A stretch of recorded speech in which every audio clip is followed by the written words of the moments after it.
Pembelajaran Modul 1.1 Demokrasi Kontekstual Pendidikan yang berpihak pada anak. Assalamualaikum warahmatullahi wabarakatuh. Perkenalkan, nama saya Ibu Triska Widyastuti SPD.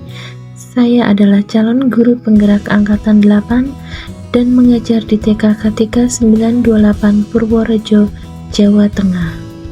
Siapakah sosok Ki Hajar Dewantara? Ki Hajar Dewantara memiliki nama asli Suwardi Suryaningrat yang lahir pada tanggal 2 Mei tahun 1889, yang menjabat sebagai Menteri Pendidikan Indonesia yang pertama pada masa awal kemerdekaan. Beliau merupakan aktivis dan pelopor pendidikan pada zaman kolonial Belanda.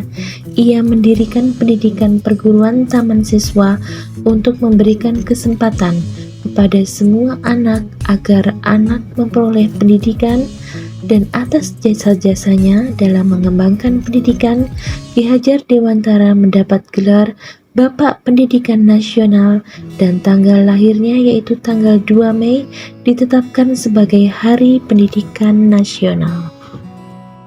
Bagaimana pemikiran Ki Hajar Dewantara tentang pendidikan yang berpihak pada murid? Apakah dapat diwujudkan? Mari kita refleksikan pengembangan dan penerapan di sekolah maupun di kelas yang disesuaikan dengan konteks diri dan kondisi sosial budaya di daerah. Pendidikan yang berpihak pada murid menitik beratkan murid sebagai prioritas utama yang harus kita layani, hargai, dan kita hormati. Setiap anak memiliki kemerdekaan untuk belajar. Anak tidak bisa dipaksakan dalam belajar. Mereka mempunyai potensi dan keunikan masing-masing sehingga dapat membentuk watak dan karakter mereka. Proses pendidikan berpusat pada anak dengan memberikan kemerdekaan untuk tumbuh dan berkembang. Guru dan orang tua hendaklah memperhatikan bakat, minat, dan kemampuan masing-masing siswa agar dapat meraih segala apa yang dicita-citakannya. Bagaimana karakteristik pembelajaran yang berpihak pada anak? Berikut refleksinya. Yang pertama, manusia merdeka. Dalam proses pembelajaran di kelas, anak belajar tanpa adanya tekanan, belajar tanpa takut disalahkan, bebas mengeluarkan pendapat, dan mengembangkan segala kreativitasnya dalam bentuk apapun. Guru tidak memaksakan anak untuk membentuk seperti apa yang diharapkan guru, tetapi bebas mengekspresikan sesuai dengan daya imajinasi dan kreativitasnya. Yang kedua, yaitu mengembangkan bakat dan minat. Pendidikan yang berpihak pada anak, pendidikan yang memperhatikan minat, bakat, dan kemampuan masing-masing. Pengertian bakat yaitu kemampuan bawaan dari lahir, sedangkan minat terbentuknya selama proses tumbuh kembang anak. Dalam pembelajaran, guru melakukan asesmen diagnostik untuk lebih mengenal karakteristik anak dan mengembangkan bakat serta kemampuan yang dimiliki anak.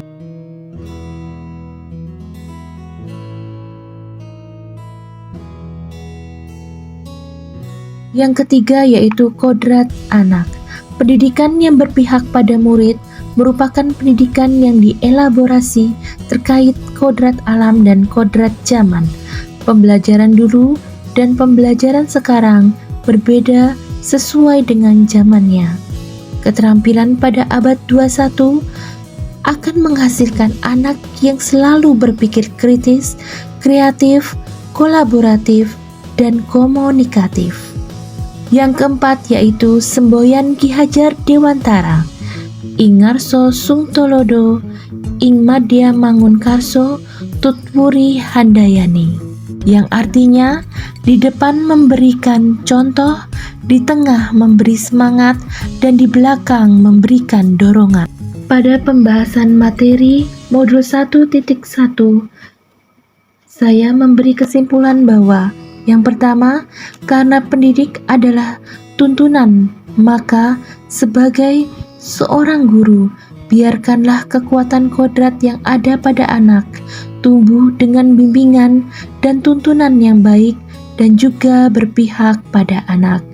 Yang kedua, jika kita seorang guru diibaratkan sebagai petani, maka murid-murid kita adalah benih-benih padi dan tuntunan adalah cara merawat dan memelihara benih agar dapat tumbuh menjadi tanaman yang subur. Namun, petani tidak dapat menentukan kemana padi akan tumbuh. Yang ketiga, guru adalah fasilitator.